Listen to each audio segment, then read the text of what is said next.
Hello and welcome to the Two Robbies Podcast, your destination for in-depth discussion and analysis of the Premier League. I'm Robbie Mustoe. He's normally Robbie Earl, but not today. We have US Soccer Hall of Famer Tim Howard to help us on the show today. Thanks for coming in, Tim. But here are today's topics. Disappointment surrounds Liverpool and Manchester United as the two rivals play out a 0-0 stalemate at Anfield. Man City drop even more points in the league as they let a 2-goal lead slip at home in a 2-2 draw with Crystal Palace. Arsenal return top of the table after a 2-0 win at home to Brighton. Tottenham secure their second win on the bounce after a 2-0 Friday night victory at Nottingham Forest. That's what we have coming up in today's episode. Okay, Tim, thanks for stepping in for Mr. Earl. And always great to have you in on the podcast. Yeah, good to be here. I always enjoy my time. Thanks for the introduction. It has a nice ring to it. Yeah, there you go. That must sound good. So the big game this weekend, Tim, of course, was one of your former clubs, Manchester United, travelling to Anfield, finished 0-0. A lot of expectation, a lot of talk from people like us that it was going to be a very difficult, maybe embarrassing day for Manchester United. But it wasn't, Tim. Finished 0-0. What was the biggest reason it finished 0-0, do you think? Well, this one surprised me, Mustoe, because normally in certain moments you can think big games teams will cancel each other out. I didn't see that happening today. I really didn't. I thought 100% sure United were going to lose because there were injuries and suspensions and they weren't playing well and there were no partnerships and obviously Liverpool were going really well at the top of the table. So I thought today's a day where they're definitely going to turn United over. And look, ultimately, and we talked about this on the show, United played really, really, really well for what they were. For what they were. They were a shell of themselves. I think credit goes to Ten Hag for saying, look, I'm going to start Marcus Rashford on the bench. I'm going to go with Garnacho and Anthony. And by the way, I've said before, as the Man United manager, I don't really want my wingers coming back to help today. They need to come back. They need to help. They need to do the defensive work. And they defended stoutly and resolutely, and they got a result. And by the way, going into the game, 0-0 result, really good for them, and that's what they got. Yeah, it's interesting in Manchester United because you can look at it as if like, well, Man United usually go there to try and win. It doesn't feel good that they've got to go there. And I don't think it was park the bus type of situation, but it was definitely a very compact, very defensive side of things, which I thought was pretty good. I mean, I thought special mentions got to go to Rafael Varane, Tim. I thought was in the way many, many times. Johnny Evans seemed to do a very good job as well. I thought Amrabat, who's had quite a bit of stick really for not having that much of an impact at the football club, I thought he was in good spots many times. I thought Diogo Dalot actually until the end, maybe we'll chat about that in a second, 2 yellow cards, but I thought he played well as well. So is this a step in the right direction, or is it, well, that's minimum really for Man United? Yeah. Look, I think it's a step, Mustoe. I don't know which direction it is. I don't know if they have a direction currently. I just don't. The players that you mentioned, you talk about Johnny Evans and Dalot, Amrabat. Obviously, Varane in his day has been world class, but they were asked to battle today. They were asked to fight. They're almost more happier to do that. Yeah, and to stay compact and not to open themselves up. And they did it valiantly. Credit to them. But it's not as if they didn't have many match winners on the field. They didn't have enough footballers to take the ball and be brave and drive the team forward like a Bruno. So today looked exactly the way it needed to look for them to get a result. Yeah, I think Manchester United fans will be happy with that. Yeah. I mean, there's a few injuries. We know Bruno being out as well, and different players that are missing. Just on that, I think we both felt the same thing here. Diogo Dalot did a brilliant bit of defending, Tim, late in the game, right near the main camera, and he's fired up. He's had a really good game. They're trying to hang on for a point or even more, and he gets a bad decision. He throws his arm once towards the referee, Michael Oliver, shows him the yellow. Well, I think he flashes his arm, he gets the yellow card. Then he walks a bit further. Then he flashes it again. Yeah. No, he flashes his arm because of the decision. Yep. Then he sees a yellow card and flashes his arm again and gets another yellow card for red. I mean, have we gone from the days of the referee saying, oh, hang on a minute, Diogo, just calm down. We're nearly at the end of the game. Is there any tolerance now for a common sense approach? I think the problem, and the referee was who? Michael Oliver. Michael Oliver. He's one of the. He refed me in the Premier League. Yeah. He's probably the best. Yeah. I like him, and the common sense approach. I think in those moments the emotion gets the better of all human beings, and I think the referee. It's at the end of the game doesn't really matter, right? It'll matter moving forward. It's got a suspension. But But like I just want to see referees, because I've been stupid at times on the pitch. I just want referees to say, he's been petulant, he's throwing his arms up, book him. He does the same exact thing again. You know what? Say, oi, come here. Yeah, exactly. Come here. Yeah. I've had enough. I'm not gonna send you off. But Mm. if I can't see anymore, it takes 2 seconds. It takes 2 seconds to do that. Like, yeah, I know they're trying to stamp down on Yeah, they are. all of this stuff, and maybe that's where it came from. But there's a common sense approach that you'd like to see. Yeah. Swinging it back to Liverpool, Tim, and I don't know whether we differ on this or not. I obviously differ from what Jurgen Klopp said afterwards, because he said it was a really good performance. On another day, one of those chances goes in. Sure. It's a comfortable, thorough victory. Given where they are in their development and what the situation Man United and the players out, etc., I was disappointed. I've got to be honest with you. And I expected a lot more with their football, with the creativity, with Luis Diaz and Mo Salah. First half, I thought they'd got a bit starved of the ball. The football from Liverpool out through the back wasn't great. The midfield that we've talked about so much about being kind of bright and Szoboszlai and really good, and Gravenberch getting runs of games now, and Endo that struggled last weekend but started again. Am I being a bit harsh there, Tim? Like, or should we have expected more from Liverpool that can go top of the table? Yeah, so rather than getting into specifics, I think on the day they got bogged down where Liverpool like to be on the front foot, press, counterattack, right? And then they go into your end and they counterpress you again. So they're all about that. But United said, we're not doing that. We're gonna counterattack, and then we're gonna get back into shape. And they were tough to break down, and I think they were wasteful with the ball. I mean, we saw Trent Alexander-Arnold, who's brilliant, and his passes are inch perfect. Yeah. We saw a lot of those balls today go astray from him, which is unusual.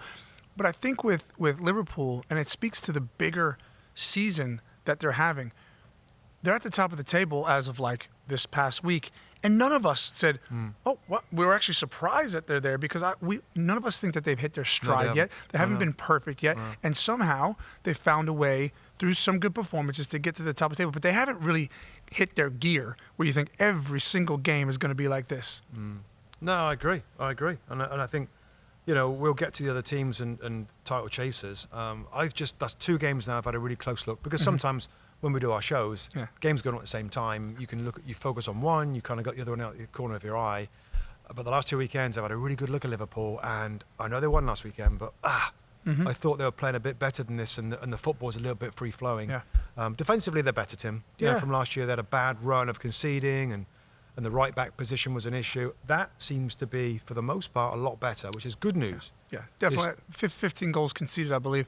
I mean, tied for best in the league.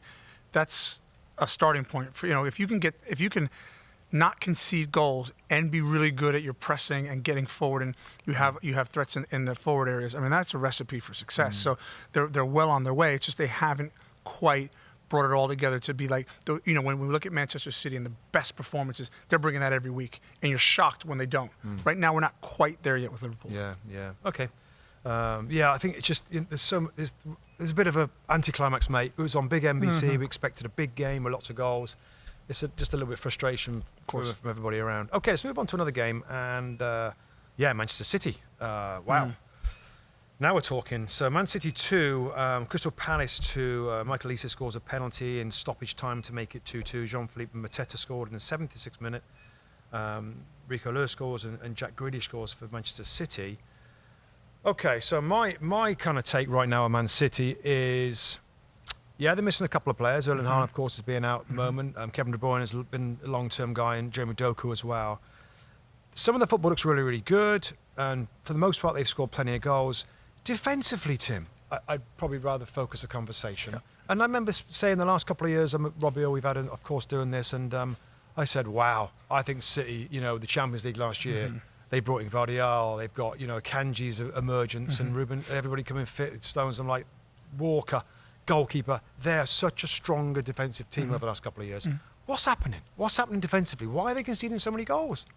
Well, I think that when you look at City, they've gotten a bit bored, and that's probably disrespectful because, they are one of the greatest teams the Premier League has ever seen. But when we look at the amount of points that they've dropped, that's not synonymous with City. No. City get the goal, then they dominate possession, they dictate the tempo, then they get another goal, and they just put you to sleep. They don't even allow you back in the game. And what they've done recently with all these dropped points is they've allowed teams back in the game, and it's almost been like irresponsible defending from world-class defenders, from world-class players.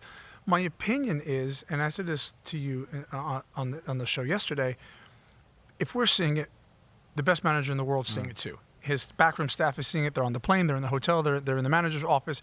They're going to figure this out. This trend will not continue all season because he, as you said, he has so many world-class defenders.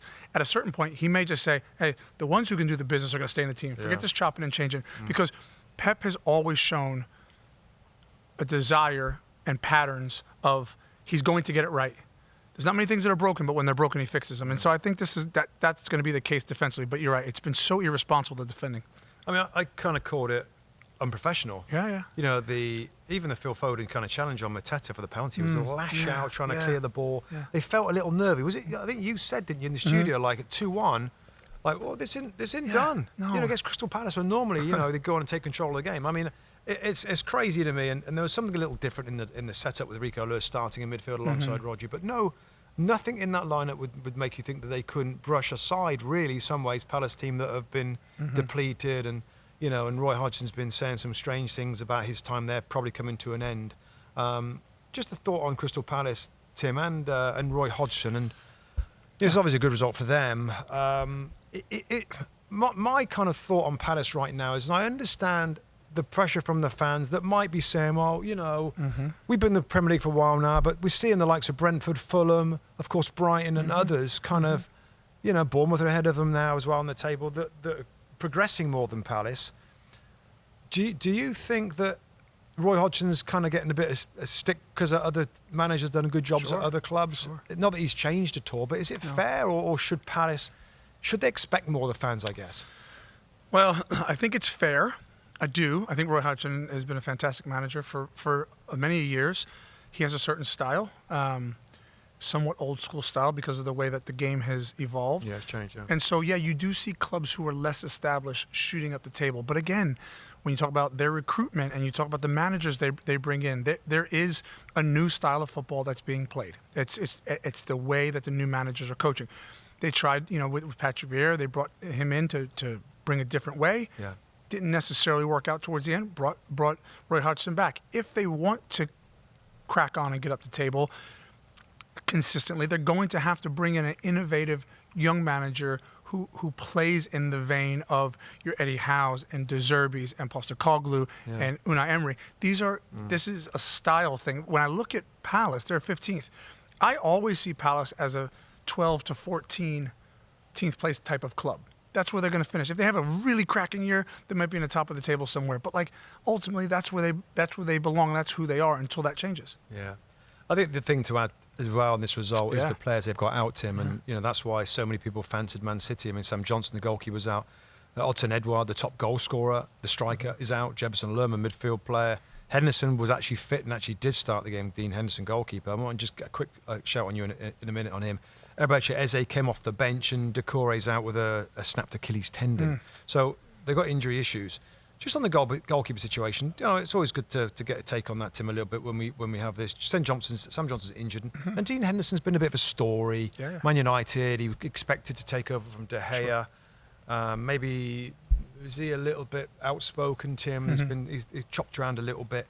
I think you quite like him, don't you, as a goalkeeper? Yeah, I don't think he's a little bit outspoken. I think he's a lot outspoken, and he really likes himself. He's a big character, big goalkeeper. Yeah, I like him. It didn't quite happen for him at Manchester United, and that's okay. And he thought he would get a shot. And look, he thought he was better than clearly the scouts thought he would be. That's no problem. He went on loan a couple of times, done really well on loan. And this is an opportunity to take the number one shirt, make it his, and really establish himself at a good Premier League football club. And if he does that, I do think Dean Henderson is a good goalkeeper. Do you want to follow up a little bit there, right? Just a little goalkeeper angle here. We moved on from Man United, but Andre Onana said some things about I'm going to be. Yeah, don't worry about me. I'm going to be okay at this club. I've been world class at my last club. In general, give us a little. I know you're very different, but on that range of being humble to being confident. I want what your thoughts on what you think the best take is. But ultimately, people are different, Tim. But does it favour a mental kind of personality to be successful, or is it okay to be brash or super humble? I think it's whatever works, Musty. When you look at goalkeepers, particularly top-level goalkeepers, with Onana, he had to come out and say everything was going to be okay. So that was kind of a red flag for me. Like, if you're having to defend yourself, he says it in a flippant way, like, don't worry about me. In a very flippant way. And even today, we saw a couple of, we did. A couple of Cruyff turns that went his way. He dropped a few balls. Look, that has obviously crept into his game. I don't disagree that in the past he's been world class at other clubs he's been at, but right now he's not. It's good every now and again you have to fight your corner, and if you feel like your name is being talked about wrongly, do you come out and back yourself? Yeah, of course. You should. There's no problem. Yeah. And I think goalkeepers do that in a certain way. The problem is that those quotes will be kept and put on a hanger because they're going to come out again if things don't go great. So, look, I think as a goalkeeper, you have to be singularly focused. You have to be tough-minded, real thick skin, and he clearly has that because even today we saw some smiles, and he doesn't really flinch when he drops the ball or makes mistakes, so good on him. Now, he has a manager that currently is backing him, which is brilliant. I can assure you that doesn't last terribly long if those mistakes continue to happen. Yeah, absolutely. Well said. All right, next game. Again, we're on to the top of the end of the Premier League table, and we go to Arsenal and the Emirates. I really enjoyed the game. Arsenal won it 2-0. Goals from Jesus in the 53rd and Kai Havertz. Kai Havertz, another goal from the midfield position, the position that really his manager wanted him to play, the left side of that midfield three, if you like. I think of what we've seen, Tim, I feel like Arsenal are top of the table right now by a point, clear of Liverpool. I think they look like the best team right now, Tim. And I thought this game against Brighton was a really good example of a team that are pretty grooved, with the ball, without the ball, organised, together, compact. I think they look really good. They're currently, if you look at Arsenal, Liverpool, Aston Villa, Manchester City, Arsenal are currently the best team and the most consistent team. We just talked about Liverpool. Aston Villa, are they as consistent as Arsenal? Yes, they are. At the moment, yeah. Are they as talented? No. And so, Arsenal also have this factor from last year, right? So they stumbled right at the last time of asking, and so all the questions were for me and most people: are those lessons learned, or is that going to happen again? Like, how strong are they mentally? And they're showing so far that they've learned those lessons from last year about being resilient and seeing out results. And so I like the look of Arsenal, and up until this point, until proven otherwise, they certainly have seemed to learn those lessons. Yeah, I mean, I looked at it, and what I try to see from champion teams, Tim, is to win games comfortably, sometimes win games easily. This probably isn't in that category. Brighton can be a very awkward opponent, whether they play, and they can have periods where they keep the ball and they annoy you, frustrate the home fans and stuff. And there was periods, I thought, second half of Brighton. But other than that, there was no drama. There was a lot of composure. There was a feel-good factor moments. I thought Jesus, and I think we feel the same way about Jesus, where we're like, we want to think he's the number 9 that can deliver them a title, help deliver them a title. But there's moments in the game, I think I said it to you, to be fair, just before he scored, I'm like, is this one of those games for Jesus where we don't really see him much? Yeah.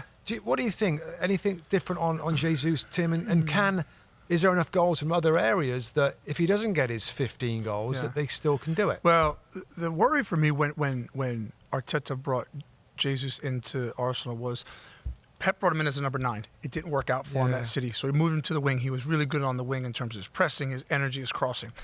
So I like that. And then Arteta brings him in as a number 9, and I go, I think they've already done this experiment at City. He doesn't really work there. And he worked there last year. He did. He got the goals. He was in good form and good rhythm. Then he got injured, and he hasn't hit the ground running since he came back. My worry for Arsenal is normally the load is shared around the goal-scoring load by other players, by Odegaard, by Martinelli, by Saka. Some of their numbers are down. Not Saka's numbers, but like good, some of their numbers are down. So Martinelli's got 2. Havertz has now got 4. Yeah. Odegaard's got 4. Rice has chipped in with 3. Yeah. If the balance is the scoring is balanced, my worry is some of the other numbers of the guys around him are down, which worries me a little bit. Like if those guys have average years and Jesus has a subpar year, I'm struggling to see a Premier League champion who's number 9 doesn't score 10 plus goals, and that worries me. Yeah, I think I went back some numbers a few years ago on that. There's not many that scored a certain number, but there are a few examples. But No, I mean, he stepped up with the header at the back post. Kai Havertz is an interesting one, Tim. I want to get a bit more from you on him. We know he's been put around the side a little bit. Mm-hmm. We know he's not going to be one of those guys who's going to be on the ball all the time, bright, linking things, playing through balls and looking $1 million. But maybe his role in this team is going to be from the left side in midfield, getting forward. When he scored his goal, he's kind of like almost in the striker position. Yeah. Maybe that's what he's going to do. Maybe he's going to hang out in and around Gabriel Jesus, and between them, Tim, they can get the goals from the central areas. I can't remember your take on him initially of whether that was a good idea or whether you think it could still be a masterstroke. Look, I don't think he's a world beater by any stretch of the imagination. I think if the rhythm is right, he fits into that midfield. I think the way Mikel Arteta has man-managed him has been brilliant. Brought him out of the side a little bit, taken him out of the spotlight, dipped him back in, brought him off today to a standing ovation. So he's being clever with him. Look, if he can play the Arsenal way, good football, which we know he can do. He likes to run, likes to stay away from defenders, doesn't want the contact. He can play good football. If he can do that in this team, get his goals, again, share the goal scoring like everybody else does, I think he's really onto something, and he could be a good player for this team. So initially, didn't love the signing, very similar to Jesus, but I have to have faith in Arsenal. And in terms of Mikel Arteta, he very rarely gets signings wrong. And so you think, okay, I don't see it, but I also didn't really see Jesus either, and it seemed to work initially. No, that's right. It's fair play. And if it does happen and he helps him win a title, then absolutely well done. Because, like you, I thought, wow, that's a lot of money for a guy that struggled. Last thing on Arsenal, and you've already touched it, Tim, a little bit. I don't think, and me and Earl have talked about this, we ain't going to know about Arsenal until the end. About learning the lessons. Because they did this before, and they scored late goals, and the euphoria was there, and people like us started saying, well, this something special's happening, this is going to be their year. And then what happened. William Saliba is brilliant. Is there a better centre-back in the Premier League? There's maybe a few that's close to him, of course, who Van Dijk's, and I particularly like Van der Ven at Spurs, who's injured right now. But, of course, he was missing in the run-in. But in terms of, it's hard to recognise something in the team now that you think is going to benefit them in the end, or can you? Can you see, I tell you, just thinking about Declan Rice, I mean, there's a player right away that has to help in that run-in. Well, I think the spine. Saliba was a big deal for me. It was a big deal because the drop-off from Saliba to who they went with in the end, and in terms of that back four having continuity, you can see the back four essentially picks itself. Certainly with the two center backs and the goalkeeper, they're solid as a rock defensively. They're going to need that as the season goes on, particularly down the stretch. And then Rice, he plugs holes, he gets forward, he gets goals. Like, those are two major factors for me.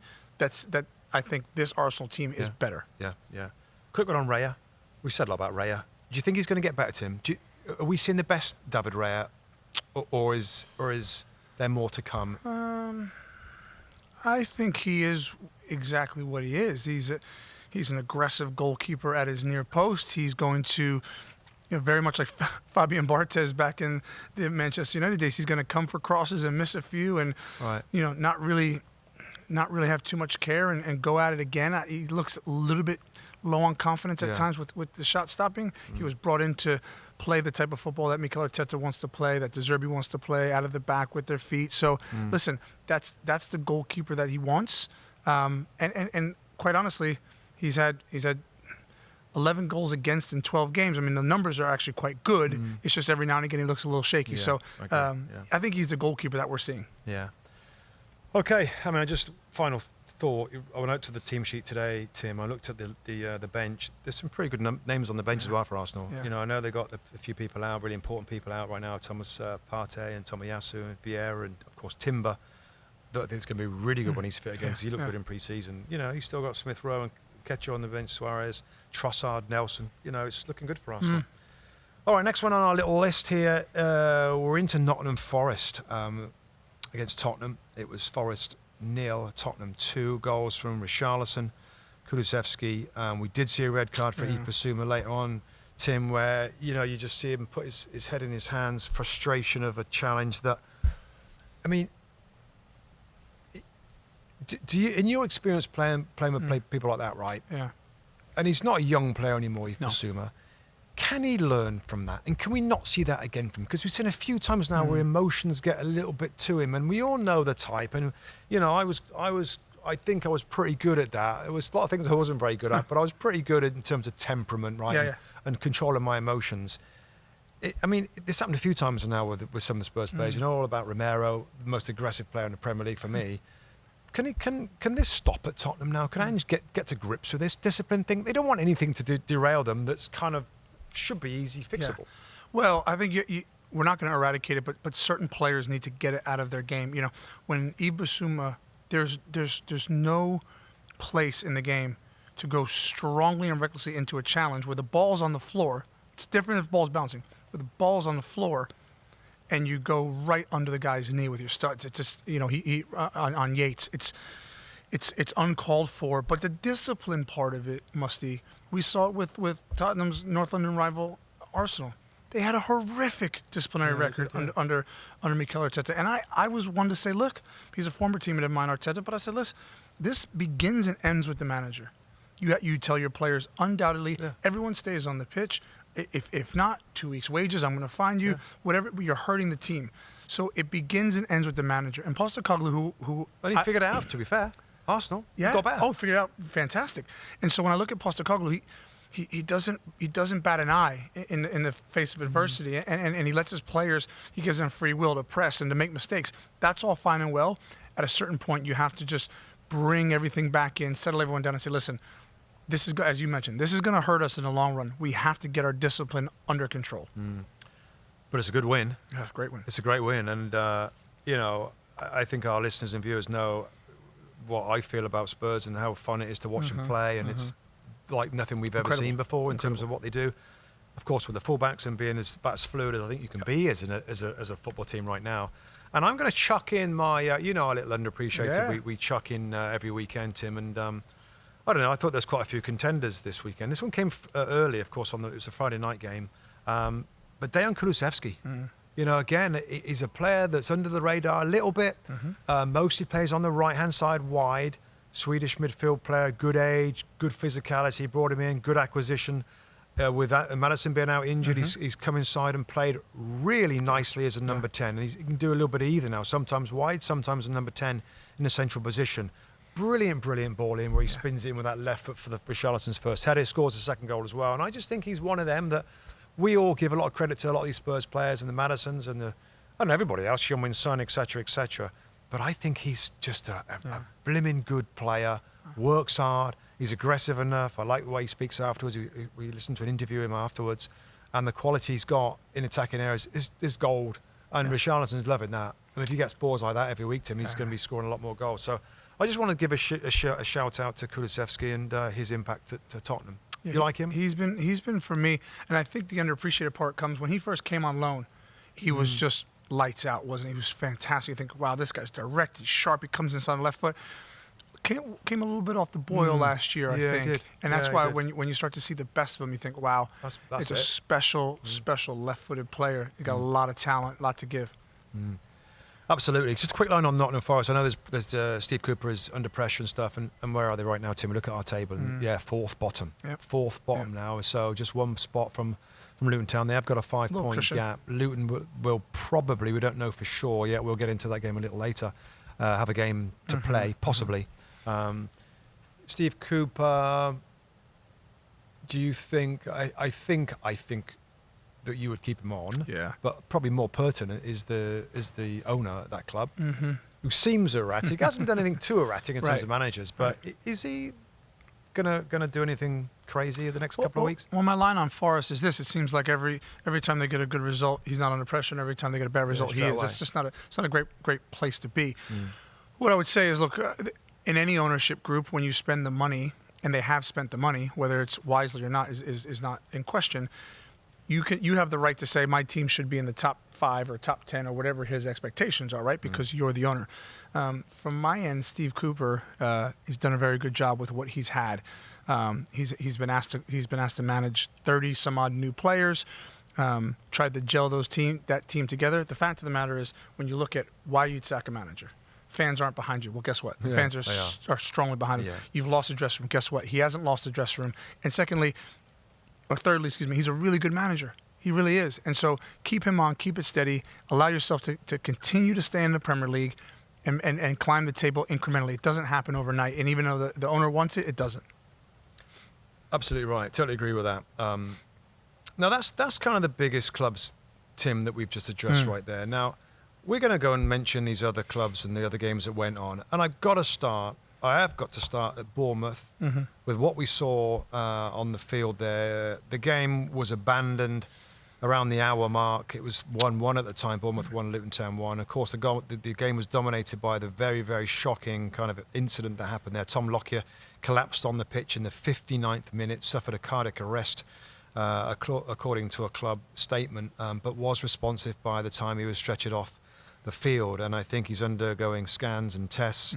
And I think the club, Luton Town, will keep everybody informed of his progress. Now, of course, we're not qualified to speculate how these are linked from. Of course, he did collapse with a heart issue in the playoff final and had surgery on his heart and was given the all clear to play again. Tim, first off, like we're in the studio and then we can see something's happening.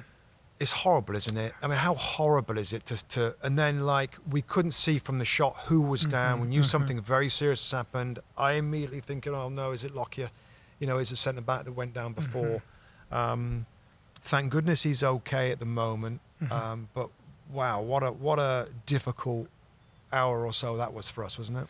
Well, I think it puts football in perspective because there are very few things ever on a football pitch that send chills down my spine, and that did. You're in the studio and you're looking at it and you're thinking, oh gosh, they've cut away. You don't see it. Yep. You think it's Lockyer, and if it is, it's happened. Something similar has happened before that he's ended up down on the pitch with no contact, and you think this is beyond serious. And so your mind then starts to go away from football into him and his health and his family, and so difficult moments and scary moments in the world of football. And thankfully, he got the medical treatment he needed straight away. Got to the hospital. Seems to be in stable condition, and you just hope for the best for him right now. Forget football. Hope the best for he and his family, and that's all that should concern anybody in the football Absolutely world. right. I mean, the club stated that he remains in hospital before the next steps to his recovery are determined. So, we're not sure where it goes from here, or even where the game happens. Actually, I know there's different rules about how long a game is played before it's a legal scoreline. I think they're trying to figure that out with the Premier League right now. It was abandoned. The players and the staff at Luton Town felt they couldn't continue given what happened to their captain. And we'll report when we can. Hopefully he's okay and we go that forward. But very difficult moment for everybody concerned. But let's of course hope that he's going to make a full and best recovery. Other games, Tim, that we can touch on just from the other ones from the weekend. We did see your former club win again at Burnley. A big story with Sean Dyche going back there, Tim. Back to Burnley, did a great job there for almost 10 years. He's really doing a great job at Everton right now. Onana scored on 19th minute. Keane on 26th and 25th. Michael Keane scored on 25th minute. Are you surprised at how well it's going this year, given those 10 points and given, the start of the season, we had a bad start and there wasn't a lot done in the market. I thought we picked up some really good players, particularly Jack Harris on the right-hand side. Surprised you how well he's doing at the club? Big surprise. Not because I don't believe in him as a manager. I actually think he's a great fit for Everton Football Club. We were at Goodison the last day of last season with the threat of relegation, and I saw that team and I thought, if they don't get much better, they'll be in the same spot next year. And the reason I give so much credit to Sean Dyche is because he's brought in a Jack Harrison. Yep. He's taken Decore and he's basically said, look, you are either a double pivot or a holding number 6. I'm going to put you in the hole above the midfield underneath Dominic Calvert-Lewin. Go and score some goals. He's repaid him with a club-high 6 goals. And so when you look at, that's a managerial decision. He's empowering these players to be better. Defensively, they've gotten better. Branthwaite's been a big story, Tim. But again, don't forget, Branthwaite's been at the club, right? So, for him to have the vision and say, no, this is the center half now he's ready. Yeah, he's ready. So he's made some big decisions that have gone, and 4 wins and 4 clean sheets is in the Premier League. one heck of a feat. He's got the points back. He's got those 10 points back, which you kind of always knew with the way that they were going, Musty.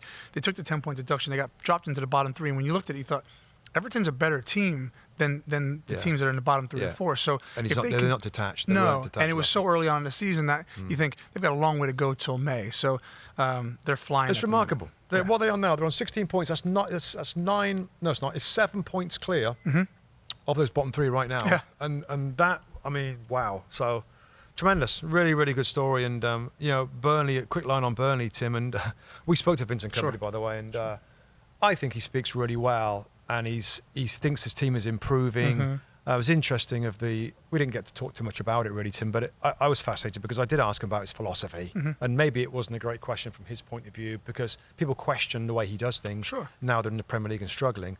And he said that he doesn't like the word philosophy or style. And the best thing I took away from that phone call is when he said, I coach what I know. And what he knows is Man City, really, and Pep's style, and that playing out, and that worked great in the Championship, and it's difficult right now.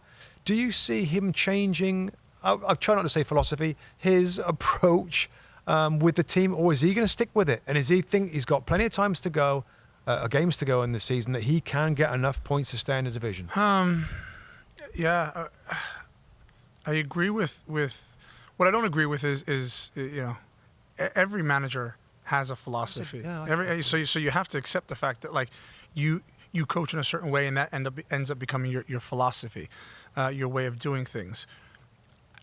When I think about top level football, it's about tactics, of course. It's about mindset, of course. But ultimately, it's about quality, right? Keeping players healthy, and then if you have enough healthy players and there's enough quality, I think you'd agree that this Burnley team doesn't have a ton of quality. Right. No. Okay, and when you're asking players.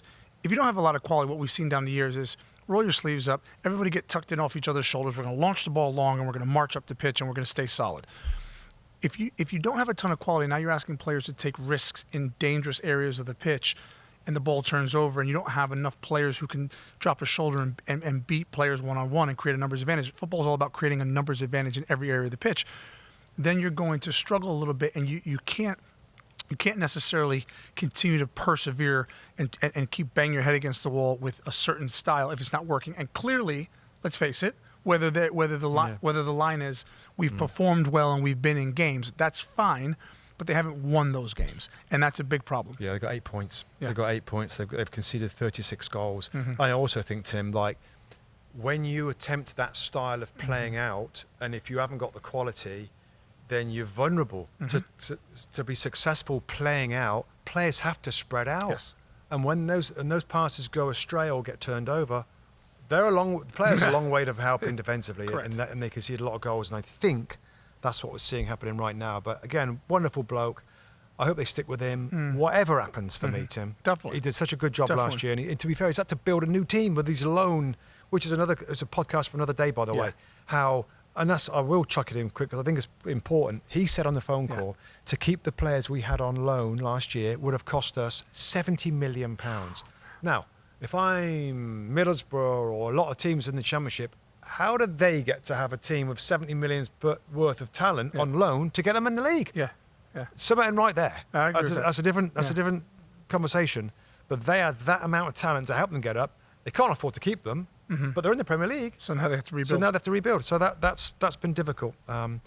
Anyway, rolling forward onto other games. Chelsea, Tim, 2. Sheffield United 0.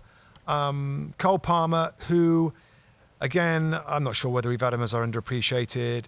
He looks like a quality acquisition. And I think when you make so many signings of so much young potential, you're hoping that some of them are going to look really, really great. Cole Palmer looks good, doesn't he? Got the first goal. Nicholas Jackson scored the second goal. I mean, I'm sure we're not convinced that Chelsea are going to do great things on the back of here, but I mean, was that the minimum, a victory against Sheffield United? And Nicholas Jackson needed a goal as well, just because he's been a little bit misfiring.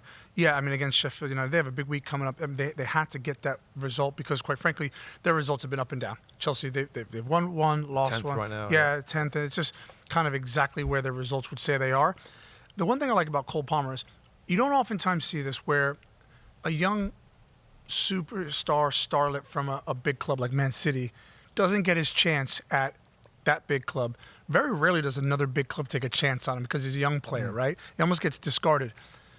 But Chelsea took a chance on him, and what I like about this kid is he's brash. And you talked about quality. Yeah. He's got quality. He's got quality. And you know what? I remember his first or second game, there's a penalty, and he took the ball. I thought, who does this kid think he is to take the ball? And maybe that was Rhyme. Was off And I thought, or Enzo, maybe it was, or something. Yeah. I just thought, that's showing me something. That's really showing. He's sticking a flag in the ground. He's saying, this is who I am. And his performances and his goal scoring has really shown up, and I like him. Brentford 1, Aston Villa 2. A story of the season, mate, is Aston Villa, third place right now in the Premier League, just 1 point behind leaders Arsenal, same points as Liverpool, I believe, after 17 games. Aston Villa, I mean, who doesn't love this story, Tim? What was it, a couple of years ago, they were in relegation area, and Steven Gerrard, like, wow. And all of a sudden, this guy comes in and transforms the team with not too much spent, really. I mean, we've probably gone over this a few times, and the storylines are probably similar. Anything you want to add to Villa's story? I mean, they were behind in the game. There were a little bit of drama there and red cards, and Kamara got sent off late, didn't he, I believe? Yep. Ben Mee got sent off for a terrible challenge as well. Ollie Watkins gets involved with a fan, I think, scores and then points him out. I mean, there was all sorts of stuff going on. But the bottom line is Villa won again. Correct. And they went behind in the game. Yeah. Right? So you're starting to look at, like, what can't Villa do? I mean, they seem to be able to do everything. So well coached. Unai Emery, I'm so glad he's doing great. He got a bad rap at Arsenal when he was in the Premier League last time. Yeah. We know from his pedigree he's a fantastic manager. That was a difficult Arsenal squad. Yeah, difficult. And after Wenger. And following Wenger. Yeah. So we know he's a quality manager. His style speaks for itself, and the players have bought in. They've adapted. My only worry, they do have quality, but my only worry is, like, when I look at the quality that the other teams in the top 4 have, like, can they sustain it? But guess what? No. They've answered every single question so far this season. Yeah. And Nkunku is a player that could come back. Sorry, Villa, but am I jumping ahead? Are we on Palace now? No, Villa. Villa. We've already done Chelsea. Crikey, my head's all over the place here. It's been a long weekend. Yeah. No, they have answered every question. They're in a great spot right now. And by the way, you look at their bench, not a bad bench. Not a bad bench as well. So, really good story. Couple of games left, I believe I've got this right. Games with Newcastle and West Ham. Let's start with Newcastle United, 3-0. Lewis Miley, I think the youngest goal scorer for Newcastle United, on 57. Almiron gets a goal. Dan Burn gets a goal. Raul Jimenez. That's kind of the story here. The game changed on his red card on 22nd minutes. What was your take on the Raul Jimenez red card? On the field was a yellow card. Yeah. It's a video one where it didn't look good. Where are we with that, Tim? It's what you're saying is the game. What VAR is doing is actually re-refereeing the game, and that's a problem. Look, Raul Jimenez, there was a bouncing ball. Longstaff looks like he's going to go lob the pass. So Raul Jimenez jumps. He's a good athlete. He jumps up. The pass ends up going on the ground. He just gets it wrong. It's clumsy, and it literally his backside hits Longstaff in the shoulder or chin, and he goes down. Like there's you said it in studio. There's not a referee in the world on field who gives that a red card. It's just not a red card offense. Yeah. But when video looks at it again, Tim, and they see his head shoving back, it does kind of look like he's endangering the safety. So from our point of view, it's like, well, yeah, I suppose so, but what? Who's refereeing the games? Like, is it the guy on the field that's got a good sense of it all? Right. Or, I mean, there's more and more now, Tim. There's more and more where the referee's there, he sees a challenge, and I think he caught him there. That wasn't a very good challenge. There's a yellow. And then in slow motion video, different angles. Well, actually, there his studs are up. He's a little bit high. He's like, wow, that's a video. But here's the problem. Musty.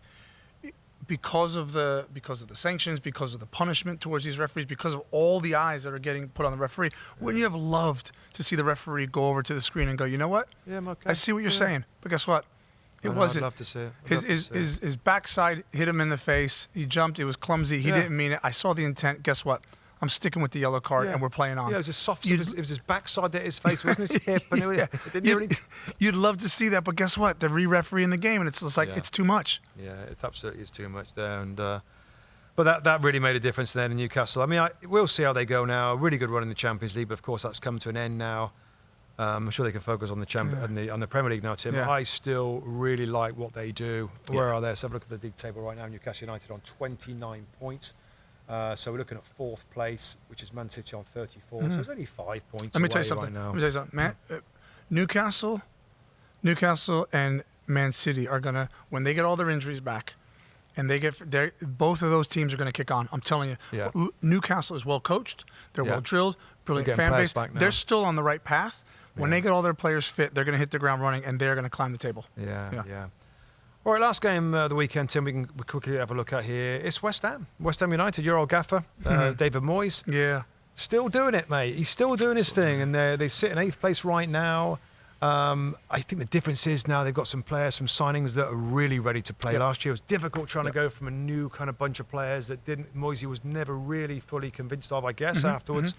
But they win this game 3-0. A couple of goals from a guy I think you want to talk about, and Jared Bowen scored as well. But, I mean, they're a funny team, West Ham, Tim, aren't they? Because one week they can look poor and a bit stodgy and a bit and then another week they can look tremendous with Paquetá, who is, I mean, I'm a massive fan of his, and I always think about him when he has a game like this for underappreciated. I'm sure I've probably had him before. I think he's a top 4 player. I think he's a Champions League footballer.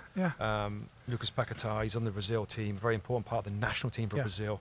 They looked good today, didn't they? They did, and you have to. I spent a lot of years with David Moyes, and you just think about his career trajectory after he left Everton, and what an amazing job he's doing with West Ham, continually.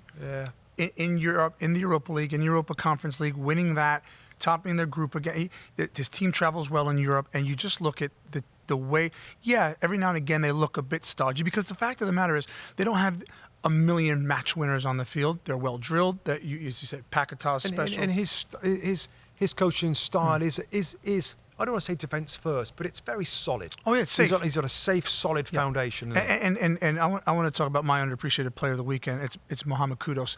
And the reason I say it's him is because having spent so many years with David Moyes, he is a David Moyes type of player. My team needs to be safe. They need to be well drilled. They need to be good on set pieces. They need to be hard to beat. And I need one player who I can count on to win me matches. Right? It's always get on the end of things, midfield or whatever. Make something happen by himself or within the team. And Mohamed Kudus has come in and he's been lights out for this team, both in Europe and in the Premier League. And I love what he's doing, because I can tell you now, David Moyes is kicking his feet up, smiling, going, right, now that's my centerpiece. That was my missing piece, because I brought in Ward-Prowse. He's been fantastic. You know he loves Bowen, whether in the 9 or wide. Paquetá, special player. But if Mohamed Kudus is going to consistently get me going, because you also have to remember, David Moyes hasn't had thousands of success with number 9s, with bringing in a top world class number 9s. His best players have always been wingers or midfielders who get into the box late, and that's what Mohamed Kudus is. No, that's a good point. Really good point. And good shout, by the way. I mean. I think he's been cautious bringing him into the starting lineup. I think we saw him and we've seen him in international games and wow, this guy can play. Yeah. And we wanted to see more of him, but I think David Moyes has been very careful, and we're seeing it now, and he's getting the benefits of being careful. I just think he's powerful today. He looks strong. The first goal today, he comes inside and throws that left foot at it, and that whips quickly along the grass into the back of net. I think it's a good shout. I think he is one to watch for the future as well. Definitely. And that wraps us up. That wraps up our weekend again in the Premier League. It sees Arsenal at the very, very top, Sheffield United at the very bottom. We are going to be crazy now, mate. I know me and you are in that studio for the next few days. I'm back in Thursday, Friday. I think you're at the weekend. And then we're into Boxing Day, 27, 28, so on and so forth. But thanks so much, mate, for coming in. Earl's taking a few days off. Always fun to catch up and get your thoughts on all things Premier League. So thank you very, very much. And just remind everybody that the next episode is on Saturday, this upcoming weekend, Saturday 23rd. And we'll be recapping Gameweek 18 in the Premier League, which, of course, the big game there is Liverpool versus Arsenal. So until then, thanks for watching and listening, and we'll see you soon.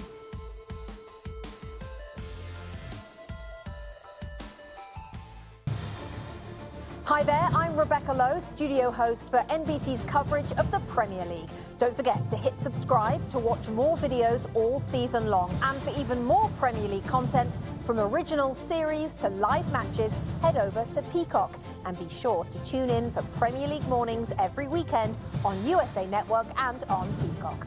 We will see you there.